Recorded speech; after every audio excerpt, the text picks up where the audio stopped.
ನಮಸ್ಕಾರ. ಮನಿ ಮಾರ್ಗ ಯೂಟ್ಯೂಬ್ ಚಾನಲ್ಗೆ ಸ್ವಾಗತ. ವಾರದ ವಿಶ್ಲೇಷಣೆಗೆ ಬಂದಿದ್ದೀನಿ. 28ನೇ ತಾರೀಕು ಜೂನ್ ತಿಂಗಳು ಸುಮಾರು 9 ಗಂಟೆ 15 ನಿಮಿಷ ಆಗಿದೆ.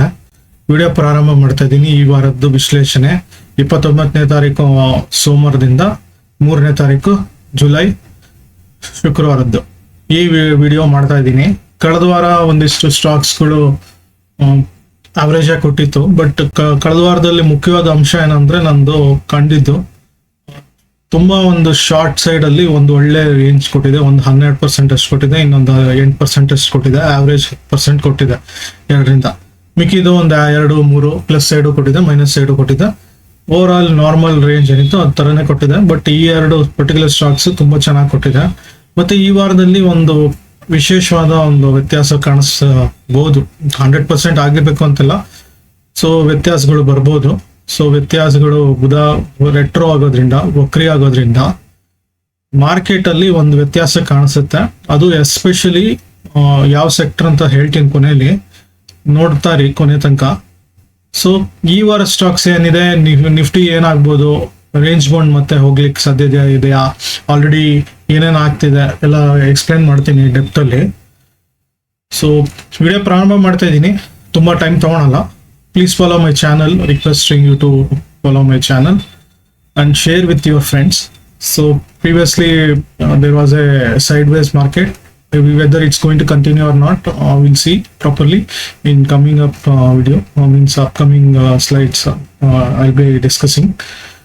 Mainly the last week had two stocks had given about 8 to 12%. Average is about 10%. In short side, actually it's a huge in short side actually. So like that, normal stocks also gave 3 to 4%. That is a normal range, that is a acceptable range, I can say. So usually that's why I consider 4% as my limit, so that we can achieve in particular F&O stocks. So what is going to happen in this week, we'll just see. So I'll be explaining. So before starting, disclaimer I have to say. So this is for education purpose. Please consult your financial advisor, especially SEBI certified financial advisor, research analyst. You have to consult and take advice and proceed with that. Further you have to proceed like that only. These videos are just for education purpose. You apply and analyze properly and accept what is acceptable for you, then only you accept. This is my personal own views. There might be different opinion also. So I'll be explaining lastly about planetary positions and corresponding astro effects on financial astrology. So please wait until the end of the video, and please subscribe to my channel and share with your friends.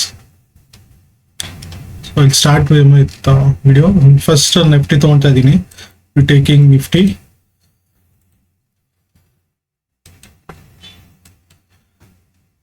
ನಾನು ಹೇಳಿದೆ last time ಒಂದು important ಆಗುತ್ತೆ. Last 21st solar ಸಾಲಿಸ್ಟೈಸ್ ಏನಿತ್ತು, ಇದು ಸೂರ್ಯನ ಪಥ ಬದಲಾವಣೆ, ಬೇಸಿಗೆ ಇದು ಒಂದು ಕೊನೆ, ಇದು ಉತ್ತರಾಯಣಕ್ಕೆ ಎಂಟ್ರಿ ಆಕ್ಚುಲಿ ಆಗ್ತಾ ಇದೆ. ಹೈಯೆಸ್ಟ್ ನೈಟ್ ಡೇ ಇರೋದು ಅಂತ ಹೇಳ್ತಾ ಇದ್ದೆ. ಸೊ ಇನ್ಮೇಲೆ ದಿನಗಳು ಕಮ್ಮಿ ಆಗ್ತಾ ಹೋಗುತ್ತವೆ. ಸೊ ಅದೆಲ್ಲ ನೋಡ್ಬೋದು. ಸೊ ಮುಖ್ಯವಾಗಿ ಇಲ್ಲೇನಾಗಿತ್ತು ಅಂದ್ರೆ, ಒಂದು ನನಗೆ ಬೇಕಾದಂಗೆ ಒಂದು ಪ್ಲಸ್ ಸೈಡ್ ಹೋಯ್ತು, ಬಟ್ ಅದು ಫುಲ್ ಒಂದು ಬಾಡಿ ಕ್ರಿಯೇಟ್ ಆಗಿಲ್ಲ. ಒಂದು ಕೈಂಡ್ ಆಫ್ ಡೋಜಿ ತರನೇ ವರ್ಕ್ ಆಗಿದೆ ಇದು. ಅದು ನೆಕ್ಸ್ಟ್ ಏನೇ ಇಮಿಡಿಯೇಟ್ ನೆಗೆಟಿವ್ ಬಂತು. ಸೊ ಕ್ಲೌಡ್ ಸಪೋರ್ಟ್ ತಗೊಳತ್ತೆ ಅಂತಿದೆ. ಜನರಲ್ ಆಗಿ ಕ್ಲೌಡ್ ಸಪೋರ್ಟ್ ತಗೊಂಡು ಮತ್ತೆ ಎಜೆಕ್ಟ್ ಆಗಿದೆ, ಕ್ಲೌಡ್ ಇಂದ ಆಚೆ ಬಂದಿದೆ. ಶುಕ್ರವಾರ ಎಕ್ಸಾಕ್ಟ್ಲಿ ಶುಕ್ರವಾರ ಫ್ರೈಡೆ ಕ್ಲೋಸ್ ಆಗಿತ್ತು market. Indian market was close, but over all Asian market was red. It was blood means a Black Friday kind of thing happened on Friday. So that effect might be seen tomorrow. Overall, right now it's a positive thing because it's above the cloud, taking support of what is this conversion line. Even what is this line? The line is coming from something else. Yeah, I can remove this. So up to 23,790 or even up to here 660 something. Baseline can also consider as a one major support. So right now there is no big impact I'm seeing, but need to be careful. Till 23,300 is a major support for my Nifty levels as per this Ichimoku. Anything below this is a very dangerous. ಅದನ್ನ ಮಾತ್ರ consider ಮಾಡಬೇಕಾಗುತ್ತೆ ನೀವು. ತುಂಬಾ ಕೆಳಗಡೆ ಹೋಗಬಾರ್ದು. 23,400 ಏನಿದೆ ಇಲ್ಲಿಂದ major support ಆಗ್ತವೆ. ಇಚಿಮೋಕೋ ಹಾಕೊಳ್ಳಿ, ಗೊತ್ತಾಗುತ್ತೆ. ಇಚಿಮೋಕೋದಲ್ಲಿ ಸದ್ಯಕ್ಕೆ ಕನ್ವರ್ಷನ್ ಸಪೋರ್ಟ್ ಇರೋದ್ರಿಂದ ಏನು ತೊಂದರೆ ಕಾಣಿಸ್ತಿಲ್ಲ. ಮಾರ್ಕೆಟ್ ನಾಳೆ ಇಲ್ಲೆಲ್ಲೋ ಗ್ಯಾಪ್ ಡೌನ್ ಆಗಿ ಓಪನ್ ಆದ್ರೂ ಏನು ತೊಂದರೆ ಇಲ್ಲ. SGX ನಿಫ್ಟಿ ನೆಗೆಟಿವ್ ಅಂತ ತೋರಿಸ್ತಿದೆ, ಬಟ್ 100% ಏನು ತೋರಿಸಿಲ್ಲ. ಇದು ಯಾಕಂದ್ರೆ ಶುಕ್ರವಾರದ ಎಫೆಕ್ಟ್ ನಾಳೆ ಸೋಮವಾರ ಕಾಣಿಸ್ಲೇಬೇಕು. ಸೊ ಬೇಸ್ ಲೈನ್ ತನಕ ಬರ್ಬೋದು ಈ 2 ದಿವಸದಲ್ಲಿ, ನೋಡೋಣ ಎಲ್ಲಿ ತನಕ ಬರುತ್ತೆ ಅಂತ. ಬಟ್ ರೈಟ್ ನೋ ಪೊಸಿಷನ್ ಪ್ರಕಾರ ಒಂದು ಬುಲಿಶ್ನೆಸ್ ಇದೆ. ಇವನ್ EMA ಇದೆಯಾ ಇಲ್ಲಿ, ಇವನ್ ನನ್ನ ಸೂಪರ್ ಟ್ರೆಂಡ್ ಪ್ರಕಾರನೂ ಪಾಸಿಟಿವ್ ಇದೆ. ಇವನ್ ಸೂಪರ್ ಟ್ರೆಂಡ್ ಇಲ್ಲಿ ತನಕ ಬರ್ಬೇಕು, 614 ತನಕ ಬರ್ಬೋದು. ಸೊ ಅದು ಪಾಸಿಟಿವ್ ಇದೆ, ಏನು ತೊಂದರೆ ಇಲ್ಲ. ಸದ್ಯಕ್ಕೆ ಒಂದು EMA ಪ್ರಕಾರ ನೋಡೋದಾದ್ರು ಒಂದು ಸದ್ಯಕ್ಕೆ ಇದು ಆಕ್ಚುಲಿ ಲಾಟ್ ಎಲ್ಲ ಮಾಡಬೇಕಾಗುತ್ತೆ. 200 EMA ಕ್ರಾಸ್ ಆಗಿಲ್ಲ. 200 EMA ಇವನ್ ಸದ್ಯಕ್ಕೆ ಇಲ್ಲಿ ನೆಗೆಟಿವ್ ಇದೆ. ಬಿಲೋ 200 EMA ಇರೋದ್ರಿಂದ ಇಟ್ಸ್ ನೆಗೆಟಿವ್ ಅಂತಾನೆ ಹೇಳ್ಬೋದು. Anything beyond 24,500 to some extent it's a positive actually. Right now it's a bullish ಇಲ್ಲ, it's a bearish side only. So it's taking support. It took support at 900. I think it's 100 EMA. Let me check 100 or 100 and yes, 100 EMA. It's not 55. It's 100. 55 is here. So 9 and 55, all those things over. Major thing is currently 200 rejection may happen. Beyond 200 only, I can say this Nifty is a positive thing. Positive bull sentiment will be there. Already PE everything negative side ಇದೆ. RSI ಕೂಡ negative ಇಂದ positive ಹೋಗ್ತಾ ಇದೆ. Bullish ಅಂತ over all ಆಗಿ ಕಾಣಿಸ್ತಾ ಇದ್ರು. ಸದ್ಯಕ್ಕೆ ನಾನು ಬುಲಿಶ್ ಅಂತ ಹೇಳಲ್ಲ, ಲಾಸ್ಟ್ ವೀಕ್ ಇಂದನೂ ಹೇಳ್ತಾ ಇದೆ. ಮತ್ತೆ ಈ ಒಂದು ರೇಂಜ್ ಏನಿದೆ again it's same thing, it may continue again. So coming back to this, let me plot some rectangle kind of thing. ಈ ರೇಂಜ್ ತುಂಬಾ ದಿವಸದಿಂದ ನಾನು ಹೇಳ್ತಾ ಇದ್ದೀನಿ, ನಮ್ಗೆ ಏನೇ ಇದರಿಂದ ಕೆಳಗಡೆ ಹೋದ್ರು ಬೇರಿಶ್ ಅಂತೀನಿ, ಇದ್ರೊಳಗಡೆ ಇದ್ರು ಬುಲಿಶ್ ಅಂತೀನಿ. ಸೊ ಇದ್ರ ಮೇಲೆ ಹೋಗ್ಬೇಕು. ಆಕ್ಚುಲಿ ಇಲ್ಲಿ ಒಂದು ಸಪೋರ್ಟ್ ತಗೊಂತಿದೆ. ಇದೆಲ್ಲ ನನಗೆ ಬಂದಿರೋದು ಹಿಂದಿನ ಒಂದು ಇದ್ರಲ್ಲೇ ಇದೆ. ಸೊ ಅದೆಲ್ಲ ನೋಡ್ಬೋದು. ಈ ರೇಂಜ್ ನನಗೆ ಏನೇ ಕಾರಣಕ್ಕೂ ರೇಂಜ್ ಬೌಂಡ್ ಅಂತಾನೆ ಹೇಳ್ತೀನಿ. Investor point of view, even seller point of view ಇದ್ರ ಕೆಳಗಡೆ ಹೋಗ್ಬೇಕು. 23,000 ಕೆಳಗಡೆ ಹೋಗಕ್ಕೆ ಸದ್ಯಕ್ಕೆ ಕಾಣಿಸ್ತಿಲ್ಲ, ಸಪೋರ್ಟ್ ತಗೊಂತಾ ಇದೆ. ಬಟ್ ಇಟ್ ಆಲ್ರೆಡಿ ಹೋಗಿ ಮೇಲ್ ಬಂದಿರೋದು. ಇಚಿಮೋಕೋ ನೆಗೆಟಿವ್ ಅಂತ ಹೇಳಲ್ಲ, ಪಾಸಿಟಿವ್ ಅಂತ ಹೇಳ್ತೀನಿ. ಟ್ರೆಂಡ್ ಲೈನ್ ಅಲ್ಲಿ ಸದ್ಯಕ್ಕೆ ಇದ್ರದ್ದು ತಗೊಂಡ್ರು ಪಾಸಿಟಿವ್ ಅಂತ ಕಾಣಿಸುತ್ತೆ. ಬಟ್ ಇದು 100% ಅಲ್ಲ. ಪಾಸಿಟಿವ್ನೆಸ್ ಯಾವಾಗ ಬರುತ್ತೆ ಅಂದ್ರೆ ನನ್ನ ಒಂದು 5th ಜಾನ್ ಇದೇನಿದೆ ಇದೆಲ್ಲ ಕ್ಲೋಸ್ ಆಗಿ ಕಾಣಿಸ್ಬೇಕು ಮೇನ್ ಆಗಿ. ಸೊ ಇದು ಚೇಂಜ್ ಆಗುತ್ತೆ. ಇದು ಮಾಮೂಲಿ ಇದು ಹಾಕ್ತೀನಿ. ಟ್ರೆಂಡ್ ಲೈನ್ ಆಕ್ಚುಲ್ ಆಗಿ ಈ ತರ ಮಾಡಬಾರ್ದು, ಬಟ್ ಓಕೆ, ನನಗೆ ಓವರ್ ಆಲ್ ಆಗಿ ಪಿಕ್ಚರ್ ನೋಡ್ಬೇಕಾದ್ರೆ ಒಂದು ಲೆವೆಲ್ ಇದು ಓಕೆ. ಇದು ಹೈಯರ್ ಟೈಮ್ ಫ್ರೇಮ್ ಅಲ್ಲಿ ಹಾಕಿದ್ರೆ ಇಟ್ಸ್ ಬೆಟರ್. ಸದ್ಯಕ್ಕೆ ಕರೆಕ್ಟ್ ಆಗಿ ಅಲ್ಲೇ ಬಂದು ಕೂತಿದೆ. ಸೊ RSI ಎವ್ರಿಥಿಂಗ್ ಏನೇ ಇದ್ರು ಪಾಸಿಟಿವ್ ತರ ಕಾಣಿಸಿದ್ರು, 100% ಪಾಸಿಟಿವ್ ಇಲ್ಲ. ಸೊ ನಾಳೆ ಎಲ್ಲಿ ಸಪೋರ್ಟ್ ತಗೊಳತ್ತೆ, ಯಾವ ತರ ಸಪೋರ್ಟ್ ತಗೊಳತ್ತೆ ಅದು decide next level of market. Pitch fork ಹೇಳಿದ್ದೆ, ಸೇಮ್ ಅದೇ ರಿಪೀಟ್ ಆಗಿದೆ, ಏನು ಡಿಫರೆನ್ಸ್ ಅಂತ ಕಾಣಿಸ್ಲಿಲ್ಲ. ಅಲ್ಲೇ ಸಪೋರ್ಟ್ ತಗೊಂತಿದೆ ಮತ್ತೆ. ಸೊ ಲಾಸ್ಟ್ ವೀಕ್ ನನ್ಗೇನ್ ಸಪೋರ್ಟ್ ತಗೊಂಡಿತ್ತು ಫ್ರೈಡೆ ಕ್ಲೋಸಿಂಗ್ ಅಲ್ಲಿ, ಇವತ್ತು ಥರ್ಸ್ಡೇ ಕ್ಲೋಸಿಂಗ್ ಬಂದಾಗ ಅಲ್ಲೇ ಸಪೋರ್ಟ್ ತಗೊಂಡಿದೆ. ಇದರಿಂದ ಮೇಲ್ ಹೋಗ್ಬೇಕು. ಆಕ್ಚುಲಿ ಈ ಪರ್ಟಿಕ್ಯುಲರ್ ರೆಡ್ ಲೈನ್ ಏನಿದೆ, ಮೀಡಿಯನ್ ಲೈನ್ ಏನಿದೆ, ಅಲ್ಲಿ ಕೂತಿದೆ ಕರೆಕ್ಟ್ ಆಗಿ. ಸೊ ಅದರಿಂದ ಮೇಲ್ ಹೋಗ್ಬೇಕು. ಅದರಿಂದ ಮೇಲ್ ಹೋದ್ರೆ ಮಾತ್ರ ಒಂದು ಇದ್ರಲ್ಲಿ ಬರುತ್ತೆ. 3 ಲೆವೆಲ್ ಅಲ್ಲಿ ಇದೆ ಇದು ಸದ್ಯಕ್ಕೆ. ಪಿಚ್ ಫೋರ್ಕ್ ಆ ಸೈಡ್ ಇಂದ ನೋಡಿದ್ರೆ ಬಟ್ ನನಗೆ ಓವರ್ ಆಲ್ ಬಿಗ್ ಪಿಕ್ಚರ್ ಅಲ್ಲಿ ಇರೋದು ಆಕ್ಚುಲಿ ಈ ಒಂದು 24th ಇದರಿಂದ ನೋಡ್ಕೊಂಡ್ ಬಂದ್ರೆ ಅಲ್ಲಿ ಹೈಯೆಸ್ಟ್ ಪಿಕ್ಚರ್ ಬಂದಿರೋದು. ಸೊ ಇನ್ನು ಅಲ್ಲಿ ತನಕ ರೂಮ್ ಇದೆ ನಂಗೆ ಹೋಗಕ್ಕೆ. ಆಕ್ಚುಲ್ ಆಗಿ 29,000 30,000 ಎಲ್ಲ ಟಚ್ ಆದ್ರೆ ಮಾತ್ರ ಇಲ್ಲಿ ಬರುತ್ತೆ. ಆಕ್ಚುಲಿ ಇಲ್ಲೆಲ್ಲೋ ಬರುತ್ತೆ ಅದು. ಸೊ ಅದು ಯಾವಾಗ ಬರುತ್ತೆ, ಇವತ್ತು ಬರುತ್ತೋ, 2 ವರ್ಷ ಆದ್ಮೇಲೆ ಬರುತ್ತೋ, 10 ವರ್ಷ ಆದ್ಮೇಲೆ ಬರುತ್ತೋ ನನಗೂ ಗೊತ್ತಿಲ್ಲ. ಸೊ ಸದ್ಯಕ್ಕೆ ಬೇರಿಶ್ ಸೆಂಟಿಮೆಂಟ್ ಸೈಡ್ ಅಲ್ಲೇ ಜಾಸ್ತಿ ಇದೆ. ಬುಲಿಶ್ ಕಂಪ್ಲೀಟ್ ಆಗಿ ಆಗಿಲ್ಲ ಅಂತ ಹೇಳ್ತೀನಿ ನಾನು. ಸೊ ಅದನ್ನೆಲ್ಲ ನೋಡ್ಕೊಳ್ಳಿ. ಇನ್ವೆಸ್ಟ್ಮೆಂಟ್ ಪಾಯಿಂಟ್ ಆಫ್ ವ್ಯೂ ಸ್ವಲ್ಪ ಹುಷಾರಾಗಿರಿ. ಬ್ಯಾಂಕ್ ನಿಫ್ಟಿ ಬರೋದಾದ್ರೂ ಬ್ರೇಕ್ ಆದ್ಲ ಆಯ್ತು, ಏನೋ ಡಿಫರೆನ್ಸ್ ಕಾಣಿಸ್ಲಿಲ್ಲ. ಸ್ವಲ್ಪ ಮೇಲ್ಗಡೆ ಕೊಟ್ಟಿದೆ, ಪಾಸಿಟಿವ್ ತರ ಕಾಣಿಸುತ್ತೆ. ಬಟ್ ಪಾಸಿಟಿವ್ ಯಾವಾಗ ಆಗುತ್ತೆ ಅಂದ್ರೆ ಇದೆಲ್ಲ ಮೇಲ್ ಬರ್ಬೇಕು, ಪ್ರೀವಿಯಸ್ ಹೈ ಇಲ್ಲ ಬ್ರೇಕ್ ಮಾಡಬೇಕು. ಸೊ ನೆಗೆಟಿವ್ ಹೋದಂಗೆ ಹೋಯ್ತು, ಮತ್ತೆ ಒಂದು ಪಾಸಿಟಿವ್ ಸೈಡ್ಗೆ ಬಂದಿದೆ. ಪಿಚ್ ಫೋರ್ಕ್ ಇದಕ್ಕೆಲ್ಲ ಹಾಕೋದ್ ಬೇಕಾಗಿಲ್ಲ. ಸ್ಟಿಲ್ ಒಂದು ಇದಕ್ಕೋಸ್ಕರ ನೋಡ್ತಾ ಇದ್ದೀನಿ. ಇದರಲ್ಲೂ ಸಹಿತ ಇಚಿಮೊಕೊ ನೋಡೋ ಪ್ರಕಾರ ಆಲ್ರೆಡಿ ಮೇಲ್ ಹೋಗ್ಬಿಟ್ಟಿದೆ. ಕಂಪ್ಯಾರಿಟಿವ್ಲಿ ನಿಫ್ಟಿ ಕಂಪೇರ್ ಮಾಡಿದ್ರೆ ಇಟ್ಸ್ ಅ ಬೆಟರ್ ಪೊಸಿಷನ್ ಇದೆ, ಬಟ್ ಥಿನ್ ಆಗಿದೆ. ಸೊ ಸ್ವಲ್ಪ ಇದೆಲ್ಲ ಒಂದು ಮೇಲೆ ಕೆಳಗೆ ಹೋಗೋ ಸ್ವಲ್ಪ ಸಾಧ್ಯತೆ ಜಾಸ್ತಿ ಇದೆ. ಮತ್ತೆ ಈ gap between ichimoku conversion line and base line ತುಂಬಾ ದೂರ ಇರೋದ್ರಿಂದ ರೀಟೆಸ್ಟ್ ಆಗೋ ಸಾಧ್ಯತೆ ಜಾಸ್ತಿ ಇದೆ. ಸೊ ಹಾಗಾಗಿ ರೀಟೆಸ್ಟ್ ನೋಡ್ಕೊಬೇಕು ಎಲ್ಲಾಗುತ್ತೆ ಅಂತ. ಪಿಚ್ ವರ್ಕ್ ಏನಾದ್ರು ನೋಡ್ತೀನಿ ಎಲ್ಲಿಗೆ ಬರ್ತಾ ಇದೆ ಏನು ಅಂತ. ಸೊ ಪಿಚ್ ವರ್ಕ್ ಇಲ್ಲಿ ಸಪೋರ್ಟ್ ತಗೊಂಡಿದೆ, ಬಟ್ ರಿಜೆಕ್ಷನ್ ಆಗೋ ಸಾಧ್ಯತೆ ಜಾಸ್ತಿ ಇದೆ. ಪ್ರೀವಿಯಸ್ ಅಲ್ಲೂ ನೋಡಿ ಇಲ್ಲಿ ರಿಜೆಕ್ಷನ್ ಆಗಿತ್ತು April 22ಗೆ, ಅದೇ ಲೈನಲ್ಲಿ ರಿಜೆಕ್ಷನ್ ಆಗಿದೆ. ಸೊ ನೆಕ್ಸ್ಟ್ ಈ ಸಪೋರ್ಟ್ ಇಲ್ಲಿ 57,600 ಲೆವೆಲ್ ಸಮ್ವೇರ್ ಇಲ್ಲಿ ಸಪೋರ್ಟ್ ತಗೊಬೇಕು. ನೆಕ್ಸ್ಟ್ ಅದೆಲ್ಲ ಬಿತ್ತು ಅಂದ್ರೆ 55,100 ಲೆವೆಲ್ ಬರುತ್ತೆ. ಅದಕ್ಕಿಂತ ಕೆಳಗೆ ಹೋಯ್ತು ಅಂದ್ರೆ ದೊಡ್ಡ ಲೆವೆಲ್ ಪ್ರಪಾತಕ್ಕೆ ಹೋಗುತ್ತೆ. ಸೊ ಪ್ರೇಯರ್ ಮಾಡೋಣ ನಮ್ಮ ಕಡೆಯಿಂದ. ಯಾವುದು ದೊಡ್ಡ ಫಾಲ್ ಆಗದೆ ಇರಲಿ. ಇಂಡಿಯನ್ ಮಾರ್ಕೆಟ್ ಅಲ್ಲಿ ಆಲ್ರೆಡಿ 2 to 3 years ಇಂದ ಏನು ರಿಟರ್ನ್ ಬರ್ತಾ ಇಲ್ಲ. ಸೊ ಮೇಲ್ ಹೋದಂಗೆ ಹೋಗುತ್ತೆ, ತಿರ್ಗಾ ಕೆಳಗಡೆ ಬರ್ತಾ ಇದೆ. ಆಸ್ ಎ ನಿಫ್ಟಿ ಬೀಸ್ ಅಂತ ತಗೊಂಡಿದ್ರಂತೂ ಪೇನ್ಫುಲ್ ಇಯರ್ಸ್ ನಮ್ಗೆ.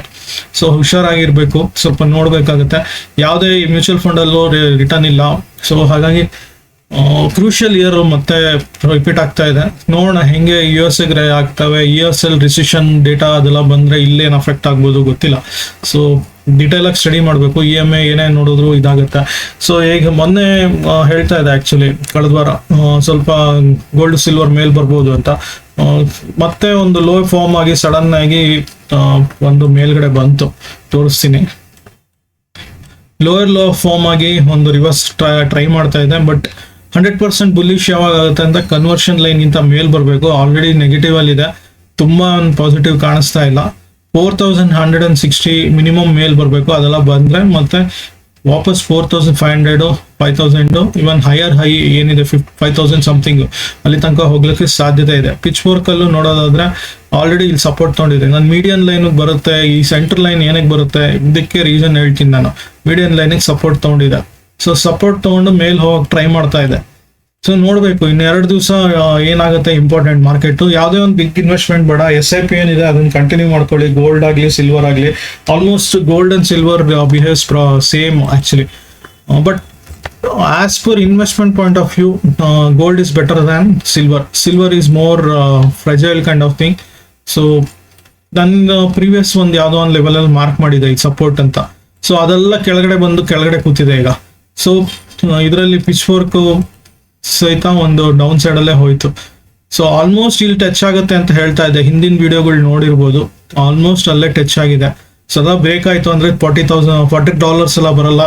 ಬಿಲೋ 1 lakh ಹೋಗೋದೇ ಚಾನ್ಸೇ ಇಲ್ಲ. ಆಕ್ಚುಲಿ 2 lakhs ಡೌಟ್ ನನಗೆ. 2 lakh ಸಮಥಿಂಗ್ ಏನೋ ಇದೆ ಈಗ. ನಾನು ಯಾವಾಗ್ಲೂ ಇದನ್ನ ಫಾಲೋ ಮಾಡೋದು ಜಾಸ್ತಿ. 63 ಕೆಳಗಡೆ ಬರ್ಲಿ ಅಂತ ಕಾಯ್ತಾ ಇದೆ. ತುಂಬಾ ಹಳೇದ್ ವಿಡಿಯೋ ನೋಡಿ. 63 ಕೆಳಗಡೆ ಬರುತ್ತೆ. 63 ಕೆಳಗಡೆ ಬಂದಾಗ it's a right opportunity investment ಮಾಡೋಕ್ಕೆ. Even 55 56 anything is okay. Even up to 50 is okay. SIP point of view, not lump sum investment. Don't no lump sum investment in gold and silver both. Any lump sum investment in any current market situation is not suggested. So it's not advisable to have lump sum investment in any asset. ಈ ವೀಕಿಂದು ಯಾವುದೇ ಒಂದು IPO ಇಲ್ಲ. ಇದು major ಆಗಿ ನನ್ನ Nifty ಮತ್ತೆ index gold silver point of view. Crude already low ಇದೆ, inflation down ಬಂದಿದೆ, ಏನ್ ಬರುತ್ತೋ ಗೊತ್ತಿಲ್ಲ. ಬಟ್ ರುಪಿ ಅಂತೂ ಅಪ್ರಿಶಿಯೇಟ್ ಆಗ್ಬೇಕು. ಇನ್ನು ನೋಡೋಣ ಹೆಂಗಾಗುತ್ತೆ ಅಂತ. ಸೊ ಕಳೆದ ವಾರದ ಒಂದು ರಿಟರ್ನ್ ನಾನು ಹೇಳ್ತಾ ಇದ್ದೆ ಮೋರ್ ದೆನ್ 11% ಅಲ್ಲ, ಆವ್ರೇಜ್ 10% ಬಂದಿದೆ. ಸೊ 11 ಇದೊಂದು ಪ್ಲಸ್ OFSS ಪ್ಲಸ್ ಸೈಡ್ ಬಂದಿದೆ. ಸೊ ಇದೆಲ್ಲ ಒಂದು ಒಳ್ಳೆ ಸೈನ್ ಆಕ್ಚುಲಿ. ಸೊ ಇದು ಕಳೆದ ವಾರದ್ದು ಅಷ್ಟೇನು ಆಸ್ಪೆಕ್ಟ್ ನನಗೇನು ಇಂಪ್ಯಾಕ್ಟ್ ಆಗಿ ಕೊಡಲ್ಲ, ನೀವು ಫಾಲೋ ಮಾಡಿದ್ರೆ ನೋಡ್ಕೊಳ್ಳಿ. ಸೊ ಈ ವಾರದ್ದು ಮಾರ್ಕ್ ಮಾಡ್ಕೊಳ್ಳಿ. ನಿಫ್ಟಿ ಒಂದು ಬೇರಿಶ್ ಇದೆಲ್ಲ ಹೋಗುತ್ತೆ. ಸೊ ಮತ್ತೆ ಬೇರಿಶ್ ಎಲ್ಲ ಇದೆ ಎಲ್ಲ ಒಂದು ಸ್ವಲ್ಪ. ಸೊ ಯಾಕಂದ್ರೆ ಬೇರಿಶ್ ಪುಲ್ ಬ್ಯಾಕ್ ಆಗ್ತಾ ಇದೆ, ಒಂದು ಸ್ವಲ್ಪ ನೋಡ್ಬೇಕು ಎಲ್ಲಿ ತನಕ ಹೋಗುತ್ತೆ ಅಂತ. ಸೊ ಒರಾಕಲ್ ಮತ್ತೆ ಬುಲಿಶ್ ಅಂತ ಬರ್ತಿದೆ. ಬುಲಿಶ್ ಅಂತ 100% ಅಲ್ಲ, ಪ್ರತಿ ಸಲ ಹೇಳ್ತೀನಿ ಇದು whatever sentiment is based on the closing price and opening, all those things, not the actual sentiment of the market. So right ನಾವು ಕ್ಲೋಸಿಂಗ್ ಸ್ವಲ್ಪ ವ್ಯತ್ಯಾಸ ಬಂತು, ನಾಳೆ ಓಪನಿಂಗ್ ಅಲ್ಲಿ ವ್ಯತ್ಯಾಸ ಬಂತು ಅಂದ್ರೆ ಇದು ಬುಲಿಶ್ ಇರೋದು ಬೇರಿಶ್ ಆಗುತ್ತವೆ. Anything mentioned here as A review point of view only, it's a return. So initial view perspective I am giving here, not the actual view on market or stock direction. So M&M ಇದೆ, TVS Motor, Ashok Leyland, Paytm, Tata Consumer, CG Power again coming, Radico Khaitan, Arrow Pharma, Nestle, Godrej Consumer Projects, Motilal Oswal Financial Services. So ಇದು major ಆಗಿ around ಎಷ್ಟು ಕೊಟ್ಟಿದ್ದೀನಿ ಈ ಸಲ stock ಸ್ವಲ್ಪ ಜಾಸ್ತಿ ಕೊಟ್ಟಿದ್ದೀನಿ, 12 ಕೊಟ್ಟಿದ್ದೀನಿ. 12 choose any 3 to 4 whatever is suitable for you, whatever you have what is it you understood the frequency of that particular stock, then only work on that particular stock. Don't jump into today last week I worked on something, say Tata Motors, today I will work on M&M, like that don't work. If you worked on Tata Motors last week or M&M last week, means you have to work same on this week also. So because why I'm telling, because this one previously something you understood, this is coming, this as your top and this is as your top bottom top, double bottom double top, like that you identified, or you are understanding what is the position, where exactly supply is created, demand is created, like that your resistance supports are clearly marked on those stocks. You understood the frequency of that particular stock, then you have the right control on that particular stock. That's why I'm asking you to work on particular same stocks only. Today working on Trend, tomorrow on Dixon, tomorrow, day after tomorrow or something M&M, like that. If you keep on changing means you will not make any money out of this, any of these stocks. So particular stocks na idkondo maximum 5 to 10 ಆ range ಎಲ್ಲ ಇರಬೇಕು. 5 better, even more than 5 also not required. 5 is more than sufficient for F&O trading. So ಅದನ್ನ work ಮಾಡಿಕೊಂಡು ಇದು ಮಾಡಿ. In case if you have some news related to something, big bulk deal order is happened, block deal happened, or something morning buzz came, something what is that pre-market data is showing something, big activities happen, then adr mele work madi, work on those stocks, particularly if you have particular news on those particular stocks. Otherwise you keep 5 to 6 as your boundary, work on those stocks only. This is about this particular stocks. So hope you marked everything. Take a screenshot of this particular screen. I'll say this. Okay, coming to my weekly Astro point of view. So ಇಲ್ಲಿ main ಆಗಿ ಕನ್ನಡದಲ್ಲಿ explain ಮಾಡ್ತಾ ಹೋಗ್ತೀನಿ. I will be explaining in Kannada so that English people can understand from notes itself. I'll make this little bigger. Full screen view. Read more. So basically ಈ ವೀಕಲ್ಲಿ ಏನಾಗ್ತಿದೆ, ಒಂದು caution ಇದೆ ಇಲ್ಲಿ. ರೇಂಜ್ ನಂದು 23,500 ಲೋಯರ್, ಯಾಕಂದ್ರೆ ಇಚಿಮುಕಲ್ಲೂ ನಾನು ತೋರಿಸ್ತಿದ್ದೀನಿ. ಎನಿಥಿಂಗ್ ಸಪೋರ್ಟ್ ತಗೊಂಡು ವಾಪಸ್ ಹೋಗ್ತಾ ಇದೆ ಅಂದ್ರೆ ನೋಡ್ಕೊಬೇಕು. 23,800 ಮೀನ್ಸ್ 23,800 ಸಪೋರ್ಟ್ ತಗೊಂಡು ಅದಕ್ಕಿಂತ ಕೆಳಗಡೆ ಹೋಗ್ಬೋದು. ಇಲ್ಲ ಅಂದ್ರೆ ಅಪ್ಸೈಡ್ ಹೋಗ್ತಾ 24,200ಗಿಂತ ಮೇಲ್ ಹೋಗಿ ಅಲ್ಲಿಂದ 24,500 ಕಡೆ ತಿರುಗ್ಬೋದು. ಸೊ ಇದು ರೇಂಜ್ ಅಲ್ಲಿ ಇರುತ್ತೆ. ಯೂಶಲಿ ನಾನು ಅಬ್ಸರ್ವ್ ಮಾಡಿರೋ ರೇಂಜ್ ಬೌಂಡ್ ಆಗಿರುತ್ತೆ ಈ ಪರ್ಟಿಕ್ಯುಲರ್ 200 to 23,500 ಲೆವೆಲ್. ಸೊ ಅದಕ್ಕಿಂತ ಕೆಳಗಡೆ ಹೋದ್ರೆ ತುಂಬಾ ಡೇಂಜರಸ್. ಆಸ್ ಪರ್ ವೇದಿಕ್ ಇದರಲ್ಲಿ ರೆಟ್ರೋ ಅಂತ ಆಗಿಲ್ಲ. 3ನೇ ತಾರೀಕು ಜುಲೈಯಿಂದ ರೆಟ್ರೋ ಆಗ್ತಾ ಇರೋದು. From 3rd July this Mercury planet is getting retro, means it's changing the direction. Actually it's an illusion kind of thing, not exactly it's taking a reversal mode or something like that. You can google on retrograde on particular aspect. It's a kind of illusionary effect actually. So retrograde ಆಗ್ತಿರೋದ್ರಿಂದ last week ಹೇಳ್ತಾ ಇದ್ದೆ ನಾನು, mainly ಸ್ವಲ್ಪ communication related, IT related ಈ aspect ಅಲ್ಲಿ ಸ್ವಲ್ಪ ಇದು ಬರ್ತಾ ಇದೆ. ಟೆಲಿಕಾಮ್ ರಿಲೇಟೆಡ್ ಸ್ಟಾಕ್ಸ್ಗಳು ಮೇನ್ ಆಗಿ ಇಶ್ಯೂಸ್ಗಳು ಬರ್ಬೋದು. ನಿಫ್ಟಿಗಳಲ್ಲಿ ಮೇನ್ ಇಂಡೆಕ್ಸ್ ಆಕ್ಚುಲಿ, ಸೊ ಸ್ವಲ್ಪ ಇಶ್ಯೂಸ್ಗಳು ಬರ್ತವೆ. ಸೊ ಅಪ್ಸ್ ಅಂಡ್ ಡೌನ್ಸ್ ಇರ್ತವೆ. ಸ್ಟ್ರಾಬೆರಿ ಮೂನ್ ಇದು ಬರುತ್ತೆ 2930, ಅದು ಏನಿದೆ ಸ್ವಲ್ಪ ನೋಡ್ಕೊಬೇಕಾಗತ್ತೆ. ಸೊ ಅದನ್ನು ಸ್ವಲ್ಪ ಹೈ ಅಂಡ್ ಲೋ ತುಂಬಾ ಇರುತ್ತೆ. ಮತ್ತೆ ಗುರು ಈ ಆಸ್ಪೆಕ್ಟ್ ಅಲ್ಲಿ ನಾನು ಆಕ್ಚುಲಿ ವೇದಿಕಲ್ ನೋಡಿದ್ರೆ ಸಮ್ವೇರ್ ಆಗಸ್ಟ್ ಅಲ್ಲಿ ಆಗ್ತಾ ಇದೆ. ಆಗಸ್ಟ್ ಅಲ್ಲ, ಸೊ ಇನ್ನು ಲೇಟ್ ಆಗಿ ಅಕ್ಟೋಬರ್ ಟೈಮ್ ಅನ್ಸುತ್ತೆ. ಬಟ್ ಇದ್ರ ಪ್ರಕಾರ ಜೂನ್ ಅಂತ ತೋರಿಸಿದೆ ವೆಸ್ಟರ್ನ್ ಟೈಪ್ ಅಲ್ಲಿ. Western will time being will follow as per this, because I have taken all this report from Gemini, not Gemini exactly, I think this one, DeepSeek. So Mars ಅಲ್ಲಿ enter ಆಗ್ತವೆ Gemini ಇಲ್ಲಿ multitasking ಇದೆಲ್ಲ ಇರ್ತವೆ. Last week ಹೇಳ್ತಾ ಇದೆ main ಆಗಿ combust ಆಗೋ chances ಇರ್ತವೆ. ನೆಕ್ಸ್ಟ್ ವೀಕಲ್ಲಿ ಕಂಬಸ್ಟ್ ಇದೆ ಆಕ್ಚುಲಿ. ಅದು ಎಸ್ಪೆಷಲಿ 3rd July ಇರೋದು ಇದರಲ್ಲಿ ಮರ್ಕ್ಯುರಿ ಕಂಬಸ್ಟ್ ಆಗುವಂಥದ್ದು. ಕಂಬಸ್ಟ್ ಆದ್ರೆ ಬುಧ ಅಸ್ತನ ಆಗಿದ್ರೆ ಮಾರ್ಕೆಟ್ ಅಲ್ಲಿ ತುಂಬಾ ದೊಡ್ಡ ಹೊಡ್ತಾ ಬರುತ್ತೆ. ರೆಟ್ರೋಗ್ರೇಡ್ ಆಗಿ ಕಂಬಸ್ಟ್ ಆಗ್ಬೇಕಂತಿಲ್ಲ, ರೆಟ್ರೋಗ್ರೇಡ್ ಇಲ್ಲ ಫಸ್ಟ್ ಆಫ್ ಆಲ್ ಅದು, ಬಟ್ ತೋರಿಸ್ತಾ ಇದೆ. ಇರ್ಲಿ, 29th important date, 3rd July is very important date. So ನಾಳೆ ಮತ್ತೆ ಶುಕ್ರವಾರ ವೆರಿ ಇಂಪಾರ್ಟೆಂಟ್ ಆಗ್ತವೆ. ಇದು ಮೇಜರ್ ಆಗಿ ನಕ್ಷತ್ರಗಳು ಏನಿದೆ ಅದು ತೋರಿಸಲ್ಲ, ಬೇಕಾಗಿಲ್ಲ ನಮ್ಗೆ ಅಷ್ಟೊಂದು. ಸೊ ರೆಟ್ರೋಗ್ರೇಡ್ ಇಂಪಾರ್ಟೆಂಟ್ ಆಗ್ತವೆ. ಸದ್ಯಕ್ಕೆ ಇಂಗ್ರೆಸ್ ಇದಾಗ್ತಾ ಇದೆ ಮಾರ್ಸ್ ಅಲ್ಲಿ, ಸ್ವಲ್ಪ ವ್ಯತ್ಯಾಸಗಳು ಬರ್ಬೋದು. ಎಸ್ಪೆಷಲಿ ಸಮ್ ಮೇಜರ್ ನ್ಯೂಸ್ ಇದ್ರ ರಿಲೇಟೆಡ್ ಡಿಫೆನ್ಸ್ ಸ್ಟಾಕ್ಸ್ ಗಳಲ್ಲಿ ಸ್ವಲ್ಪ ದೊಡ್ಡದಾಗೆ ಬರ್ತವೆ. ಸೊ ಡಿಫೆನ್ಸ್ ರಿಲೇಟೆಡ್ ಸ್ಟಾಕ್ಸ್ ಮೇಲೆ ಸ್ವಲ್ಪ ನೋಡ್ಕೊಬೇಕಾಗತ್ತೆ. ಸೊ ಗೋಲ್ಡ್ ಅಲ್ಲಿ ವ್ಯತ್ಯಾಸಗಳು ಜೋರಾಗಿ ಬರ್ಬೋದು. ಸೊ ಅಪ್ ಅಂಡ್ ಡೌನ್ ವ್ಯತ್ಯಾಸಗಳು ಬರ್ಬೋದು, ಸ್ವಲ್ಪ ನೋಡ್ಕೊಳ್ಳಿ. ಸೊ ಮತ್ತೆ ಕೆಲವು ವಿಚಾರದಲ್ಲಿ ಶತಭಿಷ ನಕ್ಷತ್ರದಲ್ಲಿ ರಾಹು ಇದ್ದಾಗ ದೊಡ್ಡ ಮೂವ್ಸ್ ಆಗ್ತವೆ ಅಂತ ಎಲ್ಲ ಒಂದ್ ಕಡೆ ಓದ್ತಿದ್ದೆ. ಸೊ ದೊಡ್ಡ ಕ್ಯಾಂಡಲ್ಗಳೆಲ್ಲ ದೊಡ್ಡದಾಗಿ ಆಗ್ತವೆ. ಪೊಸಿಷನ್ ಸ್ವಲ್ಪ ನೋಡ್ಕೊಂಡು ಕ್ರಿಯೇಟ್ ಮಾಡ್ಕೊಳ್ಳಿ. So especially option buyers point of view it's a very dangerous actually. So you need to be very careful. Weeks will be going up and down. Volatility will be more in this particular season actually, particularly for next 15 days I can say. So very crucial ಇರ್ತವೆ. So sudden ಆಗಿ ಏನಾದರೂ ವ್ಯತ್ಯಾಸಗಳು ಬರ್ಬೋದು. ಮೂಲ ನಕ್ಷತ್ರ ಇದೆ, ಇದೆಲ್ಲ ಒಂದು ಕೊಡ್ತವೆ. ಸೊ ಮೂಲ ಇದರಲ್ಲಿ ಇರೋದ್ರಿಂದ ಸ್ವಲ್ಪ ವ್ಯತ್ಯಾಸಗಳು ಬಂದೇ ಬರುತ್ತೆ. ಸೊ ಅದನ್ನು ಎಕ್ಸ್ಟ್ರೀಮ್ಲಿ ಹೈ ಶಾಪ್ ಮೂವ್ಸ್ ಬರ್ತವೆ, ಯಾಕಂದ್ರೆ ಎಕ್ಸ್ಪೈರಿ ನಿಯರ್ ಆಗ್ತಾ ಇದೆ. ಸೊ ದೊಡ್ಡ ಮೂವ್ಸ್ಗಳು ಬರ್ಬೋದು, ಸ್ವಲ್ಪ ನೋಡ್ಕೊಳ್ಳಿ.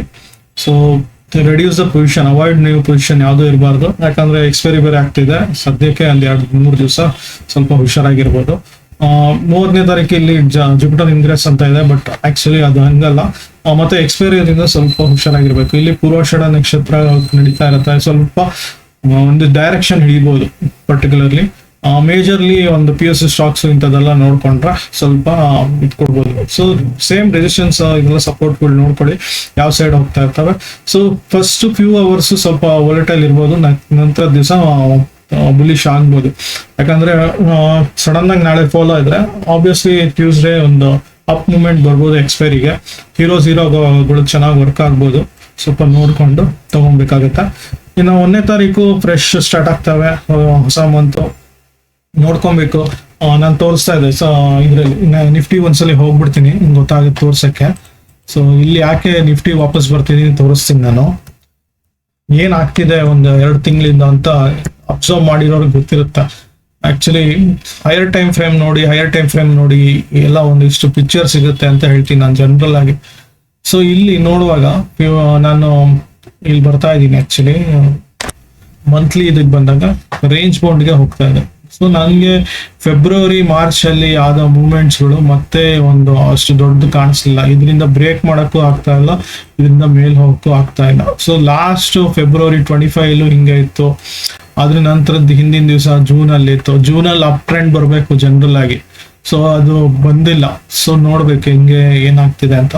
ಸೊ ಸದ್ಯಕ್ಕೆ ಈ ರೇಂಜ್ ಏನಿದೆ ವೆರಿ ಕ್ರೂಷಿಯಲ್ ಇದೆ. 5,000 ಮೇಲೆ ಹೋದ್ರೇನೆ ಒಂದು ಅಪ್ ಹೋಗ್ಬೋದು. ಇದು ಕೆಳಗಡೆ 22,370 ತನಕ ಸಪೋರ್ಟ್ ಇದೆ. ಸೊ ಇದಕ್ಕಿಂತ ಕೆಳಗಡೆ ಹೋಗೋದು ಸ್ವಲ್ಪ ಕಷ್ಟ ಇದೆ. ಲೋಯರ್ ಲೋ ಇಲ್ಲಿ ಫಾರ್ಮ್ ಮಾಡ್ಬೋದು 22,000 ಸಮ್ವೆ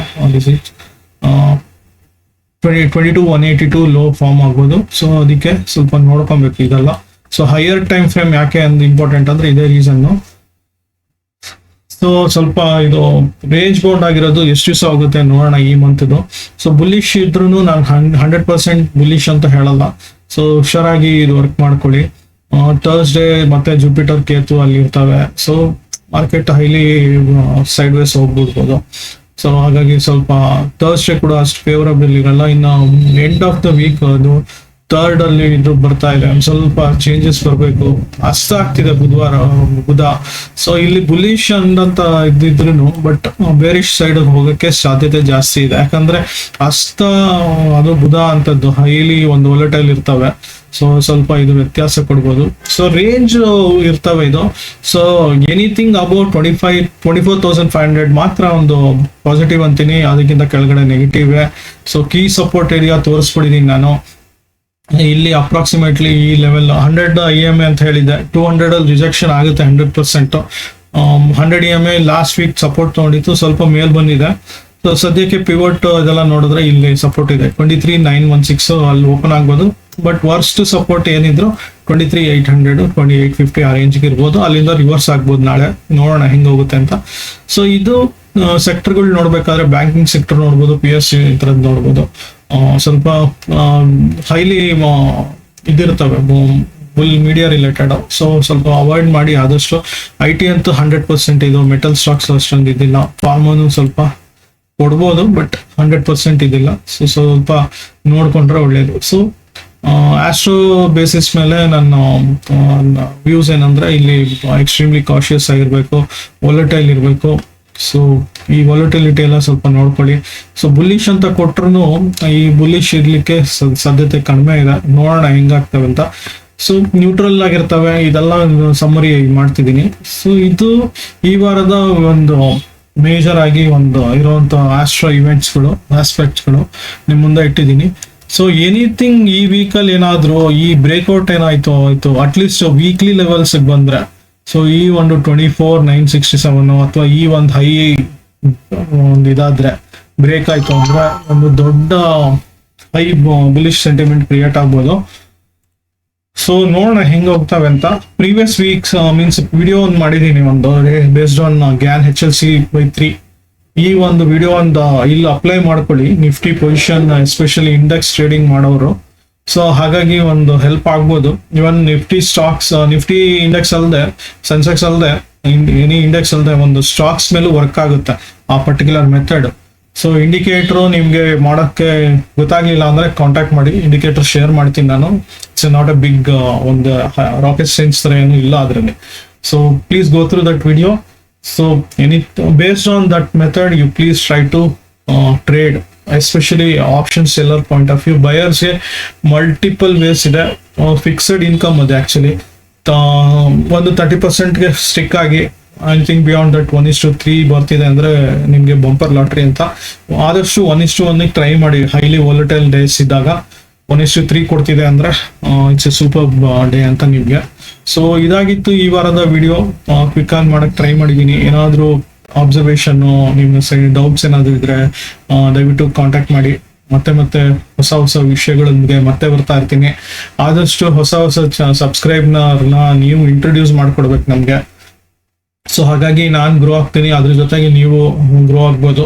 ಸೊ ಮೇಜರ್ಲಿ ನನಗೆ ಜಾಸ್ತಿ ಮೋರ್ ದೆನ್ 1,000 ಮೆಂಬರ್ಸ್ ಬಂತು ಅಂದ್ರೆ, ಅಥವಾ 4,000 ವ್ಯೂಸ್ ಎಲ್ಲ ಬಂತು ಅಂದ್ರೆ ನನಗೆ ಆಟೋಮೆಟಿಕ್ ವಾಯ್ಸ್ ಡಬ್ ಆಗ್ತವೆ. ಸೊ ಹಾಗಾಗಿ ನೀವು ಸಪೋರ್ಟ್ ಮಾಡಿ.